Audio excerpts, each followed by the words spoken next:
সেখান থেকে ৭০,০০০ ইহুদি দাজ্জালের সঙ্গী হবে, সাথী হবে এবং মুসলমানদের বিরুদ্ধে যুদ্ধ করবে। আর সেই যুদ্ধের অবস্থা কি হবে সেটা আমরা দেখলাম। আরেকটি হাদিস দেখি। عن عوف بن مالك رضي الله تعالى عنه أنه قال আউফ ইবনে মালিক রাদিয়াল্লাহু তাআলা আনহু থেকে বর্ণিত, তিনি বলেন, আমি একদা রাসূলুল্লাহ সাল্লাল্লাহু আলাইহি ওয়াসাল্লামের নিকটে আসলাম। রাসূল সাল্লাল্লাহু আলাইহি ওয়াসাল্লাম আমাকে কিয়ামতের আলামত গণালেন, আমার হাতে গণালেন।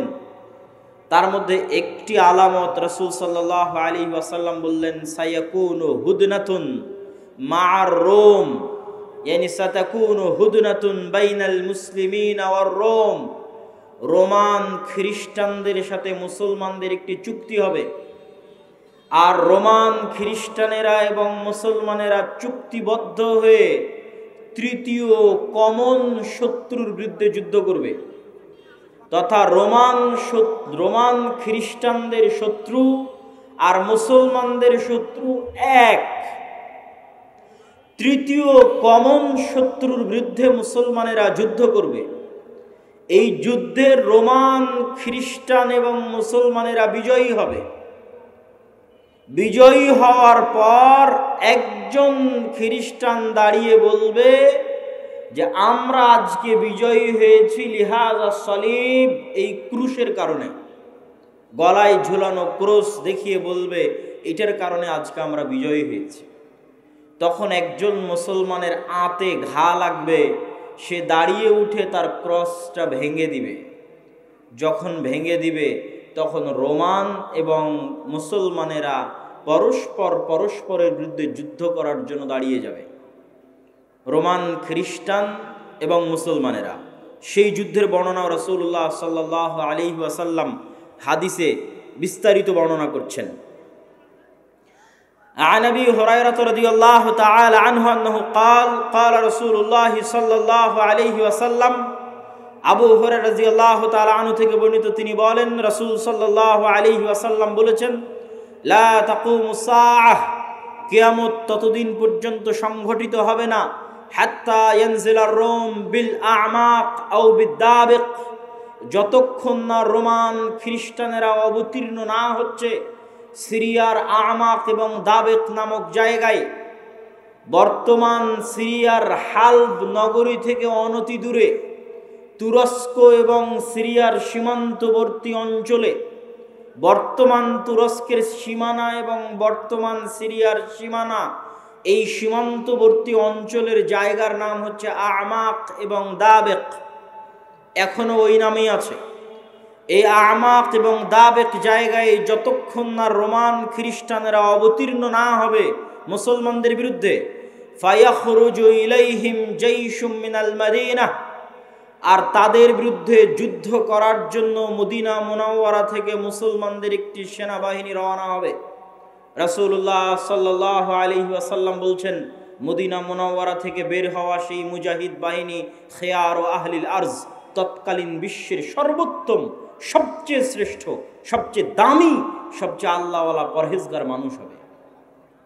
মদিনা মুনাওয়ারা থেকে ওই দিন যারা বের হবে যুদ্ধের জন্য, সিরিয়ার মাটিতে যুদ্ধ করার জন্য, রাসূলুল্লাহ সাল্লাল্লাহু আলাইহি সাল্লাম বলছেন খিয়ার ও আহলিল আরজ, তৎকালীন বিশ্বের সর্বশ্রেষ্ঠ আল্লাহওয়ালা পরহেজগার মানুষেরা সেই দিন মদিনা থেকে বের হবে, মদিনা মুনাওয়ারা থেকে বের হবে যুদ্ধের জন্য।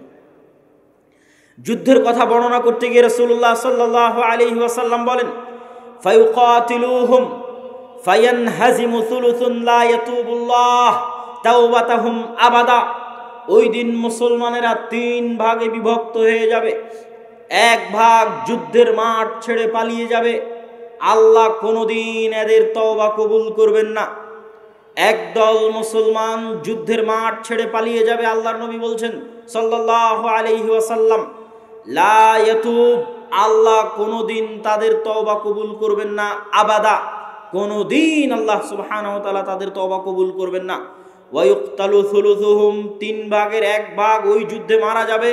রাসূলুল্লাহ সাল্লাল্লাহু আলাইহি ওয়াসাল্লাম বলছেন, আফজালুশ শুহাদা ইনদাল্লাহ, আল্লাহর নিকটে সর্বশ্রেষ্ঠ শহীদ বলে গণ্য হবে ওই যুদ্ধে যারা যুদ্ধ করে শাহাদত অর্জন করবে, শহীদ হয়ে যাবে 1/3 মুসলমান, তারা আল্লাহর দরবারে সর্বশ্রেষ্ঠ শহীদ হিসেবে বিবেচিত হবে। রাসূলুল্লাহ সাল্লাল্লাহু আলাইহি ওয়াসাল্লাম বললেন ওয়াফতাতিহুস সুলুস, আর 1/3 বিজয় লাভ করবে রোমানদের উপরে, 1/3 বিজয় লাভ করবে রোমানদের উপরে। লা ইফতানুনা আবাদান, এরা কোনো দিন আর কিয়ামত পর্যন্ত ফিতনায় পতিত হবে না, এবং এদের হাত দিয়ে ইফতাতিহুনা কুস্তুনতুনিয়া বিজয় হবে। কুস্তুনতুনিয়া কি?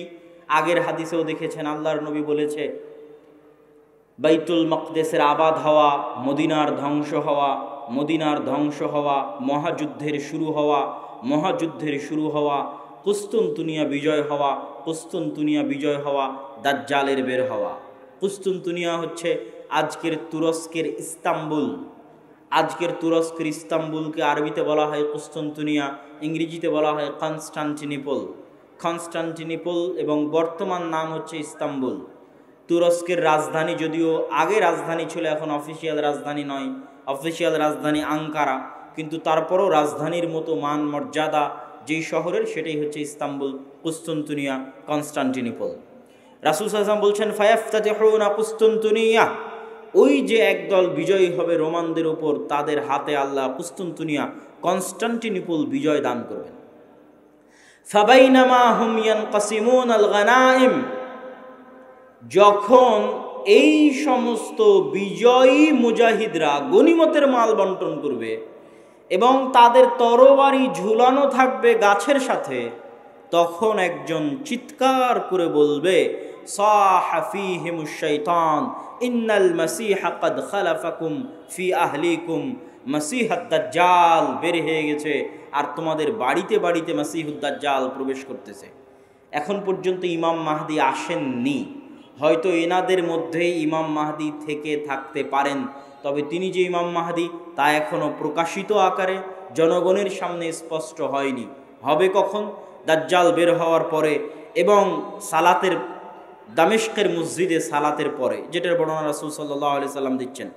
ফায়াখরুজুন ওয়া যালিকা বাতিল, শয়তানের এই মিথ্যা কথা শুনে তারা তরবারি নিয়ে দৌড়ে এগিয়ে যাবে কোথায়? মাসীহুদ দাজ্জাল, তার বিরুদ্ধে যুদ্ধ করার জন্য। ফাইদা জাউ শাম, তারা আস্তে আস্তে দেমাস্কে চলে আসবে। দেমাস্কের মসজিদে তারা কাতারবদ্ধ হয়ে সালাতের জন্য দাঁড়াবে। ইদা উকিমাতিস সালাত, যখন সালাতের ইকামত দেওয়া হবে, ফায়ানজিলু ঈসা ইবনু মারিয়াম, তখন আসমান থেকে ঈসা ইবনু মারিয়াম অবতীর্ণ হবেন। ফাআম্মাহুম ফাইদা রাআহু আদুউল্লাহ যাবা কামা ইয়াযুবুল মিলহ ফিল মা, ঈসা ইবনু মারিয়াম অবতীর্ণ হবেন ওই মসজিদে, এবং তারপরে মুসলমানেরা দাজ্জালের বিরুদ্ধে যুদ্ধ করার জন্য রওনা দিবে। এবং মসজিদে আকসার পাশে, জেরুজালেমের পাশে লুদ নামক, বাবুল লুদ নামক দরজায় ঈসা আলাইহিস সালাতু ওয়াস সালামকে দেখে মাসীহুদ দাজ্জাল লবণ যেভাবে পানিতে দিলে গলে যায় সেভাবে গলতে থাকবে, এবং তার গলে শেষ হওয়ার আগেই রাসূল সাল্লাল্লাহু আলাইহি ওয়াসাল্লাম বলছেন ফালাউ তারাকাহু লানযাব হাত্তা ইয়ানহালিক, যদি ঈসা ইবনু মারিয়াম তাকে ওই অবস্থায় রেখে দিতেন তাহলে সে গলে ধ্বংস হয়ে যেত। হাত্তা ইয়াহলিক ওয়ালাকিন ইয়াকতুলুহুল্লাহ বিয়াদিহি ফায়ুরিহিম দামাহু ফি হারবাতিহি, কিন্তু আল্লাহ সুবহানাহু ওয়া তাআলা চান যে ঈসা ইবনু মারিয়ামের মাধ্যমে সে নিহত হোক, এই জন্য ঈসা ইবনু মারিয়াম তাকে হত্যা করবেন এবং দাজ্জালের রক্ত জনগণকে দেখাবেন। সম্মানিত উপস্থিতি, আরেকটি ব্যতিক্রম ধর্মী হাদিস, সেই হাদিসটা বলে আমরা আমাদের সংক্ষিপ্ত ব্যাখ্যার দিকে এগিয়ে যাব ইনশাআল্লাহ। আবু হুরায়রা রাদিয়াল্লাহু তাআলা আনহু থেকে বর্ণিত, তিনি বলেন রাসূল সাল্লাল্লাহু আলাইহি ওয়াসাল্লাম বলছেন সামি'তুম বিমাদিনাতিন জানিবুম মিনহা ফিল বার ওয়া জানিবুম মিনহা ফিল বাহর, তোমরা একটি শহরের কথা শুনেছ যেই শহরের এক সাইডে সমুদ্র এবং আরেক সাইডে মাটি। রাসূলুল্লাহ সাল্লাল্লাহু আলাইহি ওয়াসাল্লামের উত্তরে সাহাবীগণ বললেন জি আমরা শুনেছি। রাসূল সাল্লাল্লাহু আলাইহি ওয়াসাল্লাম বলছেন লা তাকুমুস সাআহ হাত্তা ইয়াগজুহা ৭০,০০০ মিন বনি ইসহাক, ততক্ষণ পর্যন্ত কিয়ামত হবে না যতক্ষণ না বানু ইসহাকের ৭০,০০০ মানুষ তাদের বিরুদ্ধে যুদ্ধ না করছে। আর তারা সেই দিন যুদ্ধ করবে ওই শহর বিজয়ের জন্য, আর ওই শহর বিজয়ের জন্য ফালাম ইউকাতিলু বিসালাহ, কোনো অস্ত্রপাতি লাগবে না ওই শহর বিজয় করতে, ওয়ালাম ইয়ারমু বিসাহমিন, কোনো তীর নিক্ষেপ করা লাগবে না ওই শহর বিজয় করতে। ক্বালু লা ইলাহা ইল্লাল্লাহু আল্লাহু আকবার, তারা শুধু আল্লাহু আকবার ধ্বনি দিবে, তাকবীর ধ্বনি দিবে। ফায়াসকুতু আহাদু জানিবাইহা, ওই শহরের একটি প্রাচীর ধসে পড়ে যাবে। তারপরে দ্বিতীয়বার যখন তারা তাকবীর ধ্বনি দিবে তখন শহরের আরেকটি প্রাচীর ধসে পড়ে যাবে। তারা তৃতীয়বার যখন তাকবীর ধ্বনি দিবে তখন শহরের আরেকটি প্রাচীর ধসে পড়ে যাবে। ফাইফাররাজু লাহুম ফায়াদখুলুহা, তারা বিজয়ী বেশে ওই শহরে প্রবেশ করবে। ফায়াগনামু ফাবাইনাহুমা ইয়াকতাসিমুনাল মাগানিম, যেই মুহূর্তে তারা বিজয়ী বেশে শহরে প্রবেশ করবে আর গনিমতের মাল বন্টন করবে, তখন শয়তান চিৎকার করে বলবে তোমাদের ঘরে দাজ্জাল প্রবেশ করে গেছে। সম্মানিত উপস্থিতি, পরপর আমরা 4টা হাদিস দেখলাম। এই 4টা হাদিস এক একজন এক একভাবে ব্যাখ্যা করতে পারে। আমি আগেও বলেছি যে যতদিন এই জিনিসগুলো না ঘটবে ততদিন এই জিনিসগুলোর প্রকৃত ব্যাখ্যা কেউ জানবে না। কিন্তু আমার কাছে সংক্ষিপ্তভাবে যেটা মনে হয়েছে যে উমরান ও বাইতুল মাকদেস আবাদ হওয়া, কেউ কেউ ব্যাখ্যা করে এই যুগের যে বাইতুল মাকদেস আবাদ হওয়া মানে ইহুদিরাই জেরুজালেম দখল করে নেবে এবং সেখানে বিশাল রাজধানী প্রতিষ্ঠা করবে। প্রতিষ্ঠা করার মাধ্যমে সে এটা পৃথিবীর একটি জাঁকজমকপূর্ণ একটা বিশাল বড় শহর, লন্ডন দুবাইয়ের মতো একটা বড় শহরে পরিণত হয়ে যাবে জেরুজালেম, যেটা থাকবে তাদের হাতেই, আমাদের হাতে নয়। কেউ বলেছেন এটা। আর আমার কাছে সংক্ষিপ্তভাবে মনে হয়েছে যে উমরান ও বাইতুল মাকদেস আবাদ হওয়া মানে মুসলমানদের হাতেই বাইতুল মাকদেস থাকবে এবং মুসলমানেরাই বাইতুল মাকদেস বিজয় করবে এবং সেখানে সালাত সিয়াম সকল কিছু বাস্তবায়ন হবে এবং বাইতুল মাকদেস মুসলমানদের হাতে আগেই বিজয় হবে, তথা যে ঘটনাগুলো পরবর্তীতে সংঘটিত হচ্ছে সেগুলোর আগেই মুসলমানদের হাতে বাইতুল মাকদেস থাকবে। কখন থাকবে আল্লাহ সুবহানাহু ওয়া তাআলা ভালো জানে।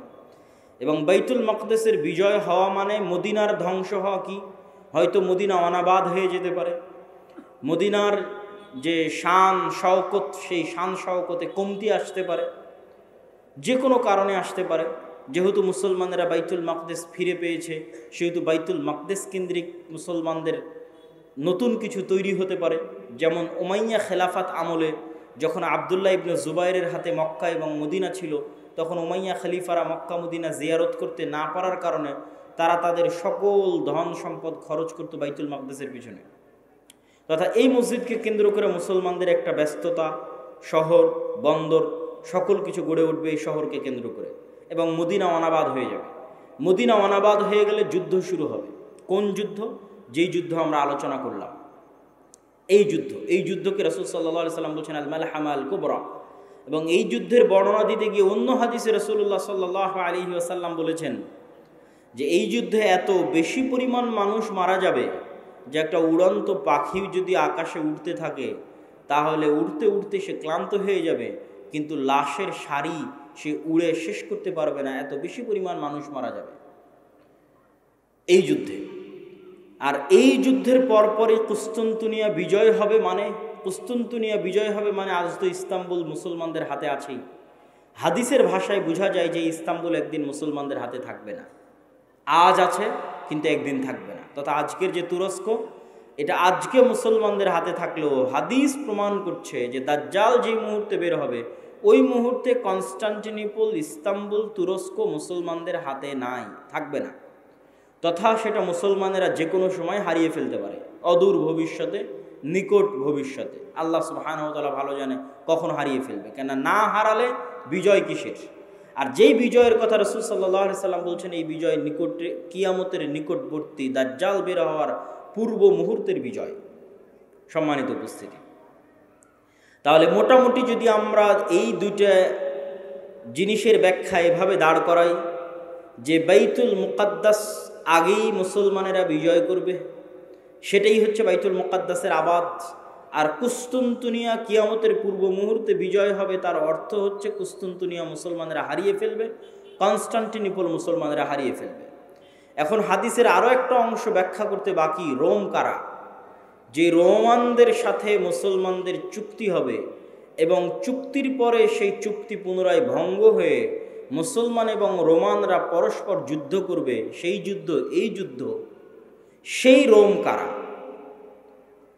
এ বিষয়ে মুহাদ্দিসিনে কেরাম এবং মুফাসসিরিনে কেরামের মধ্যে মতভেদ হওয়ার সবচেয়ে বড় কারণ হচ্ছে, আল্লাহর নবীর যুগে রোম বলতে যাদেরকে বোঝানো হতো তাদের রাজধানী ছিল কনস্টান্টিনোপল। আল্লাহর নবীর যুগে, মানে যেই সময়ে আল্লাহর নবী এই হাদিস বলতেছেন, ওই সময়ে রোম বলে যাদের বোঝানো হতো তাদের রাজধানী তুরস্কের ইস্তাম্বুল, কনস্টান্টিনোপল। এবং মুসলমানেরা এটা কোনোদিনই বিজয় করতে পারেনি। মুসলমানেরা এটা বিজয় করেছে অনেক পরে, আজ থেকে 500 অথবা 600 বছর আগে। উসমানীয় খেলাফত আমলে মুসলমানেরা বিজয় করেছে, না উমাইয়া খেলাফত আমলে, না আব্বাসী খেলাফত আমলে কোনোদিন বিজয় হয়নি। ক্রুসেডের যুদ্ধ হয়েছে, তখনও মুসলমানরা ইস্তাম্বুল বিজয় করতে পারেনি। মঙ্গোলীয়রা মুসলমানদের বাগদাদে হত্যা করেছে, তখন মুসলমানরা ইস্তাম্বুল বিজয় করতে পারেনি। তারও পরে মুসলমানরা ইস্তাম্বুল বিজয় করেছে 1400 খ্রিস্টাব্দের দিকে, মুহাম্মদ আল ফাতেহ। তো এই জন্য রাসূল সাল্লাল্লাহু আলাইহি ওয়াসাল্লাম যখন রোম শব্দ বলতেছেন হাদিসে মদিনায়, তখন রোম মানে বর্তমান তুরস্কের কনস্টান্টিনোপল, ইস্তাম্বুল। আর তৎকালীন এই রোমে যারা বসবাস করত তারা হচ্ছে অর্থোডক্স খ্রিস্টান। আর আজকে ইতালির যারা রোম, ইতালির রাজধানী রোম, ইউরোপের যারা খ্রিস্টান, আমেরিকার যারা খ্রিস্টান, তারা হচ্ছে ক্যাথলিক খ্রিস্টান। এবং তাদের মধ্যে বিশ্বাসগত এবং আকীদাগত পার্থক্য আছে অনেক বিষয়ে, পদ এবং পদবীগত পার্থক্য আছে, কৃষ্টি কালচার, সামাজিক আচার ব্যবহারগত পার্থক্য আছে। তাহলে রোম বলতে আমরা যদি তৎকালীন রোম ধরি, তথা অর্থোডক্স খ্রিস্টানদের হাতে যখন কনস্টান্টিনোপল ছিল, সেই অর্থোডক্স খ্রিস্টানেরা এখন বসবাস করে রাশিয়ায়। রাশিয়া এবং ইউক্রেনের যুদ্ধের অন্যতম একটা কারণ হচ্ছে ইউক্রেনে ইউরোপিয়ান এবং আমেরিকানেরা ক্যাথলিক খ্রিস্টানের চর্চা বাড়াচ্ছিল, যেটা রাশিয়া কখনোই চায় না যে তার আশেপাশের কোনো দেশে ক্যাথলিক খ্রিস্টানের চর্চা বাড়ুক, কেননা তারা মানে অর্থোডক্স খ্রিস্টান। এবং আমার এর উপর বিস্তারিত ভিডিও আছে ইতিসাম টিভিতে, রাশিয়া এবং ইউক্রেনের উপর, যেখানে এই পয়েন্টে আরও বিস্তারিত ইন ডিটেইলস আলোচনা করা আছে। তাহলে আল্লাহর নবীর যুগের রোম যদি ধর্মীয় দৃষ্টিকোণ থেকে তাদের পরিচয় দেখি, যে আল্লাহর নবী যেই সময়ে হাদিস বলছেন ওই সময়ে রোম বলতে কাদের বোঝা হতো, তাহলে কনস্টান্টিনোপলে যে অর্থোডক্স খ্রিস্টানেরা ছিল তাদেরকে বোঝানো হতো। তারা আজ কোথায় আছে? তারা আজ রাশিয়াতে আছে। এবং রাশিয়া যে যুদ্ধগুলো লড়ে, সেই যুদ্ধগুলোর পিছনে অনেক ধর্মীয় কারণ আছে, যেটাও আমি আমার ওই ভিডিওতে স্পষ্ট আকারে ডকুমেন্টারি আকারে দেখিয়েছি, যে এই যুদ্ধগুলো শুধু বাহ্যিক কোনো কারণে লড়াই করা হয় না, বরং ধর্মীয় কারণে লড়াই করা হয়। যেমন আজকে ইসরায়েল এবং ফিলিস্তিনের যুদ্ধে ইসরায়েল যে যুদ্ধ করতেছে, এটা শুধু বাহ্যিক কোনো কারণ নয়, বরং এর পিছনে ধর্মীয় কারণ আছে, সেটাও বলবো বক্তব্যের শেষের দিকে ইনশাল্লাহ।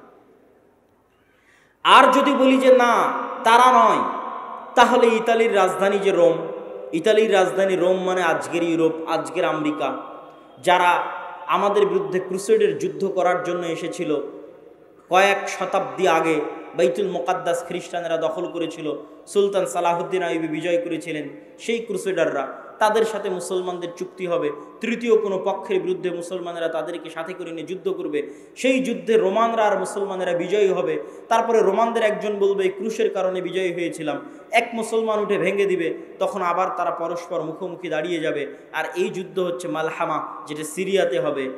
আজকের যে ফিলিস্তিন, আজকের যে ইসরায়েল, এগুলোও সিরিয়া, আজকের যে জর্ডান, এগুলোও সিরিয়া, সেই যুদ্ধ হবে সিরিয়াতে। আর ওই যুদ্ধে মুসলমানদের হেডকোয়ার্টার হবে গোতা নামক জায়গায়, যে গোতা নামক জায়গাটি হচ্ছে সিরিয়ার রাজধানী দামেস্ক থেকে অনতি দূরে। আর সেই যুদ্ধে রোমানদের হেডকোয়ার্টার হবে আমাক এবং দাবেক নামক জায়গায়, যা বর্তমান সিরিয়া এবং তুরস্কের সীমান্তবর্তী অঞ্চলে এখনও সেই নামে সেই জায়গা পরিচিত এবং জানা যায়। সম্মানিত উপস্থিতি, আজকে দাজ্জালের যে লম্বা হাদিস আছে, সেই লম্বা হাদিস থেকেও দুই একটা পয়েন্ট বলে এই মাটি, এই অঞ্চলের গুরুত্ব বোঝানোর আজকের এই পর্বের আলোচনার আমরা শেষের দিকে চলে যাব ইনশাআল্লাহ। দাজ্জালের হাদিস আপনারা সকলেই জানেন, কিন্তু সেই হাদিসে যে জায়গাগুলোর কথা দাজ্জাল বলেছে, আমরা সেটাই একটু সংক্ষিপ্তভাবে তুলে ধরব। আপনারা তামিম আদ-দারি রাদিয়াল্লাহু তাআলা আনহুর বিখ্যাত হাদিস যদি শ্রদ্ধেয় শাইখ আব্দুর রাজ্জাক বিন ইউসুফ তার বক্তব্য শুনে থাকেন তাহলে শুনতে আরও মজা লাগবে, কিন্তু আমি শুধু ব্যাখ্যা করব যে ওখানে দাজ্জাল যে জায়গাগুলোর কথা বলে ওই জায়গাগুলো কি এবং কোথায়। তো তামিম আদ-দারি রাদিয়াল্লাহু তাআলা আনহু তারা নৌকা নিয়ে সফরে বের হয়েছিলেন, 1 মাস সমুদ্রের মধ্যে ঘুরপাক খেতে থেকেছেন। ঘুরপাক খেতে খেতে যখন একটা দ্বীপে গিয়ে ঠেকেছেন, সেই দ্বীপে তাদের সাথে দাজ্জালের সাক্ষাৎ হয়েছে। দাজ্জালের সাক্ষাৎ হওয়ার আগেও একটা বড় অদ্ভুত জন্তু সেখানে দায়িত্ব পালন করছিল। সেই অদ্ভুত জন্তু নিজেকে পরিচয় দিয়েছে যে আমি হচ্ছি গোয়েন্দা, আনাল জাসসাসা। তারপরে সেই অদ্ভুত জন্তু তাদেরকে বলেছে তোমরা যার কাছে এসেছো তিনি এই দিকে আছে, এগিয়ে যাও। সেখান থেকে এবার আমি আপনাদেরকে এখান থেকে পড়ে শোনাচ্ছি যে ওখানে দাজ্জাল কি বলছে এবং সেই জায়গাগুলো কোথায়। দাজ্জাল বলছে, জিজ্ঞেস করছে, আসআলুকুম আন নাখলিহা আন নাখলি বাইসান আখবিরুনি আন নাখলি বাইসান। বাইসান নামক খেজুর বাগান সম্পর্কে আমাকে তোমরা সংবাদ দাও। কুলনা আন আইয়ি শানিহা তাস্তাখবির। বাইসান নামক খেজুরের বাগান সম্পর্কে তুমি কি জানতে চাও? তখন দাজ্জাল উত্তরে বলছে, আসআলুকুম আন নাখলিহা। বাইসান নামক খেজুর বাগানে এখন খেজুর হয় কিনা এ বিষয়ে আমাকে জানাও। হাল ইউসমির আমলা। তখন ওই তামিম আদ-দারি রাদিয়াল্লাহু তাআলা আনহু এবং তার সাথে যারা গেছে তারা উত্তরে বললেন, কুলনা নাআম, এখনো সেখানে খেজুর হয়। তখন দাজ্জাল উত্তরে বলছে, আমা ইন্নাহু ইউশিকু আল্লা তুসমির। জেনে রাখো অচিরেই সেই বাইসান নামক খেজুর বাগানে খেজুর হবে না। ক্বালা আখবিরুনি আন বুহাইরা আত-তাবারিয়া। তোমরা আমাকে বুহাইরা আত-তাবারিয়া, তাবারিয়া খাল সম্পর্কে জানাও। কুলনা আন আইয়ি শানিহা তাস্তাখবির। তাবারিয়া খাল সম্পর্কে তোমাকে কি বলবো? ক্বালা হাল ফিহা মা। সেখানে কি পানি আছে? তখন উত্তরে বলছে, হিয়া কাসীরাতুল মা, অনেক বেশি পানি আছে। ক্বালা আমা ইন্নামা ইউশিকু আন ইয়াযহাব। জেনে রাখো অচিরেই সেই খালে পানি থাকবে না। ক্বালা আখবিরুনি আন আইনি যুগার। আইনে জোগার সম্পর্কে আমাকে জানাও। ক্বালু আন আইয়ি শানিন তাস্তাখবির। তুমি আইনে জোগার সম্পর্কে কি জানতে চাও? বলে আইনে জোগারে কি এখনো পানি আছে? সেখান থেকে কি মানুষজন পানি নিয়ে চাষাবাদ করে? তখন আমরা বললাম, হ্যাঁ, হিয়া কাসীরাতুল মা, এখনো মানুষ সেখান থেকে পানি নিয়ে চাষাবাদ করে। তখন সে উত্তরে বলল, অচিরেই সেখানে পানি থাকবে না। তখন বলছে, আখবিরুনি আন নাবিয়্যিল উম্মিয়িন। উম্মিয়িনদের নাবী সম্পর্কে আমাকে জানাও। অশিক্ষিত মূর্খ যারা লেখা জানে না, পড়া জানে না, তাদের জন্য যে নবী প্রেরণ করা হয়েছে সেই নবী সম্পর্কে আমাকে জানাও। এই মর্মে কথা সামনের দিকে আগাতে থাকলো। সম্মানিত উপস্থিতি, এখানে 3টা জায়গার কথা বলেছে দাজ্জাল। আশ্চর্যজনক হলেও সত্য যে আজকের পৃথিবীতে এই 3টি জায়গায়, তন্মধ্যে বাইসান নামক খেজুরের বাগান এবং জোগার নামক ঝর্ণা, এই 3টাকে এক্সাক্ট চিহ্নিত করা খুব কঠিন হয়ে যায়। বিশেষ করে আইনে জোগারকে এক্সাক্ট চিহ্নিত করা যে এটা আইনে জোগার, এটার বিষয়ে নিশ্চিত কেউ গবেষকরা এখন পর্যন্ত তথ্য দিতে পারেনি। কিন্তু বাইসান খেজুরের বাগান সম্পর্কে মোটামুটি ধারণা পাওয়া যায় যে এই খেজুরের বাগান হচ্ছে বাইসান খেজুরের বাগান। আর বুহাইরা আত-তাবারিয়া এটা এত প্রসিদ্ধ, এত ব্যাপক, এত পরিচিত যে সবাই জানে। এমনকি ইসরায়েলে সারা পৃথিবী থেকে শত শত খ্রিস্টান এই বুহাইরা তাবারিয়া দেখার জন্য যায়। এই জন্য দেখার জন্য যায়, তারা মনে করে তাদের তাওরাত, তাদের বাইবেলে ঈসা আলাইহিস সালাতু ওয়াস সালামের যত মুজিজার কথা বলা আছে, সকল মুজিজা তিনি দেখিয়েছিলেন বুহাইরা তাবারিয়ার উপরে অথবা বুহাইরা তাবারিয়ার পাশে। সেই মুজিজা যদি হয় অন্ধ ব্যক্তিকে চক্ষুস্মান করে দেওয়া, সেই মুজিজা যদি হয় টাকওয়ালা ব্যক্তির মাথায় চুল গজিয়ে দেওয়া, সেই মুজিজা যদি হয় মৃত ব্যক্তিকে জীবিত করা, এগুলোর অধিকাংশ মুজিজা তাদের বিশ্বাস অনুযায়ী ঈসা আলাইহিস সালাতু ওয়াস সালাম এই লেক, এই খালের পাশে অথবা তার উপরে তিনি করে দেখিয়েছিলেন, এই জন্য তারা দেখতে আসে। এবং এইটা চলমান বর্তমান ইসরায়েলের সীমানার অন্তর্ভুক্ত। এবং আনুমানিক গবেষণা অনুযায়ী বাইসানের খেজুরের বাগান এবং জোগারের ঝর্ণা এবং তাবারিয়ার লেক 3টাই বর্তমান ইসরায়েলের সীমানার অন্তর্ভুক্ত, যেই জায়গাগুলোর কথা এই হাদিসে দাজ্জাল তামিম আদ-দারি রাদিয়াল্লাহু তাআলা আনহুকে জিজ্ঞেস করতেছে। তাহলে একদম যদি আমরা সামারি এবং সারমর্ম করি, তাহলে কিয়ামতের পূর্ব মুহূর্তে যা যা সংঘটিত হবে সব বড় বড় ঘটনা এই মাটিতে, এই জমিনে সংঘটিত হবে, শামের মাটিতে সংঘটিত হবে। আল মসজিদুল আকসা, বাইতুল মুকাদ্দাস কেন্দ্রিক যে এরিয়া, যে জগৎ, যে দেশ, সেখানে সংঘটিত হবে। এবং আমি আমার অতীতের বক্তব্যগুলোতে বলেছি যে বাইতুল মুকাদ্দাসই একমাত্র কারণ পৃথিবীর, যেই কারণে পৃথিবীর 90% মানুষ যুদ্ধে জড়িয়ে যেতে পারে, যেই কারণে পৃথিবীর 90% মানুষ যুদ্ধে জড়িয়ে যেতে পারে, তার অন্যতম একটি কারণ হচ্ছে মসজিদে আকসা। কেননা পৃথিবীর তিনটা ধর্মের মানুষ এই মসজিদের দাবিদার। ইহুদিরা দাবিদার, খ্রিস্টানেরা দাবিদার, আমরা মুসলমানেরা দাবিদার। যেহেতু তিনটা ধর্মই আসমানি দিন, আসমান থেকে এসেছে, তিনটা ধর্মের গ্রন্থই আসমানি গ্রন্থ, ওই দুইটা গ্রন্থে বিকৃতি এসেছে, ওই দুইটা ধর্মে বিকৃতি এসেছে। ইসলামে বিকৃতি আসেনি, কোরআনে বিকৃতি আসেনি। কিন্তু যেহেতু একই জায়গা থেকে আগত, এই জন্য ঘটনা, আকিদা, বিশ্বাস, কাহিনী অনেক কিছুই সেম এবং কমন।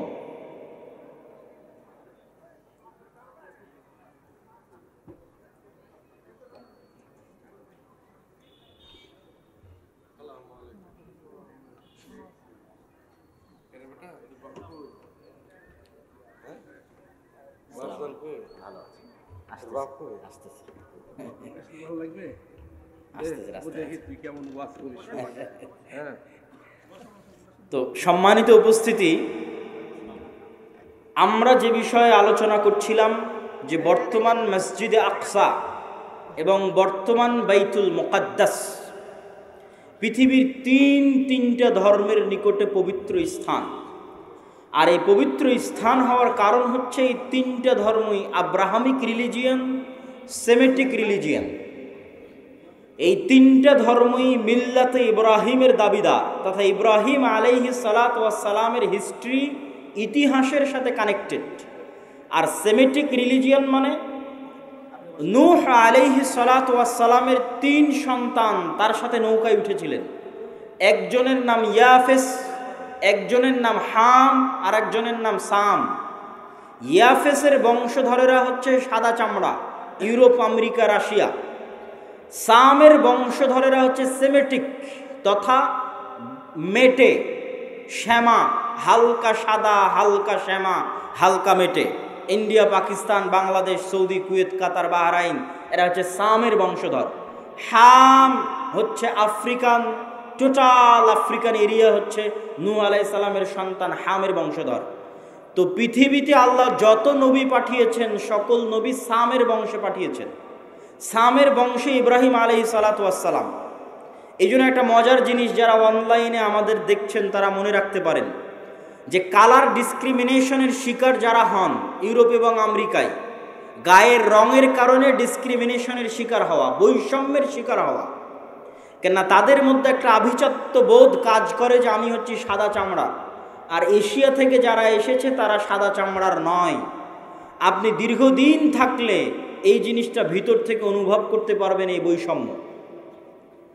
তো এটা আপনারা মজার জিনিস জেনে রাখতে পারেন যে ইউরোপ, আমেরিকা তারা যতই সাদা চামড়ার হোক, তারা যেই নবীকে সম্মান করে, শ্রদ্ধা করে, সেই নবী সাদা চামড়ার ছিলেন না।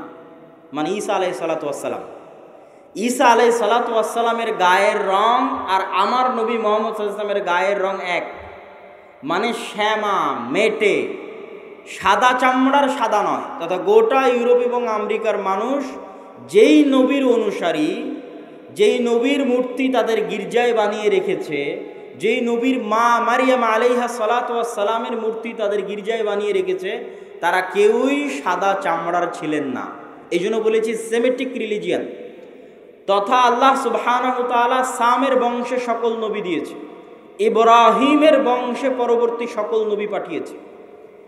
পৃথিবীর তিনটা ধর্ম ইব্রাহিম আলাইহিস সালাতু ওয়াস সালামের মিল্লাতের দাবিদার। এর কিছু কমন উদাহরণ আপনাকে দিই। ইব্রাহিম আলাইহিস সালাতু ওয়াস সালামকে আমরা বলি ইব্রাহিম, তারা বলে আব্রাহাম। ইব্রাহিম আলাইহিস সালাতু ওয়াস সালামের ছেলে ইসহাককে আমরা বলি ইসহাক, তারা বলে আইজ্যাক, আইজ্যাক নিউটন। যিনি আইজ্যাক তিনি ইসহাক। ইসহাক আলাইহিস সালাতু ওয়াস সালামের ছেলেকে আমরা বলি ইয়াকুব আলাইহিস সালাতু ওয়াস সালাম, তারা বলে জ্যাকব। যিনি জ্যাকব তিনি ইয়াকুব। ইয়াকুব আলাইহিস সালাতু ওয়াস সালামের ছেলে ইউসুফ আলাইহিস সালাতু ওয়াস সালামকে আমরা বলি ইউসুফ, তারা বলে জোসেফ। সেন্ট জোসেফ স্কুল মানে Hazrat Yusuf school. There is no difference, কোনো পার্থক্য নাই। যদি আপনি বলেন সেন্ট জোসেফ স্কুল, তাহলে ওরা আপনি যে ইউসুফকে জানেন তাকে উদ্দেশ্য করছে, যে হজরত ইউসুফ আলাইহিস সালাতু ওয়াস সালাম স্কুল। এভাবে আমরা যাকে বলছি দাউদ আলাইহিস সালাতু ওয়াস সালাম, তারা তাকে বলছে ডেভিড। জাস্ট নামের উচ্চারণের পার্থক্য, কিন্তু ঘটনার মধ্যে মিল আছে। আমরা বলছি নূহ, তারা বলছে নোয়াহ।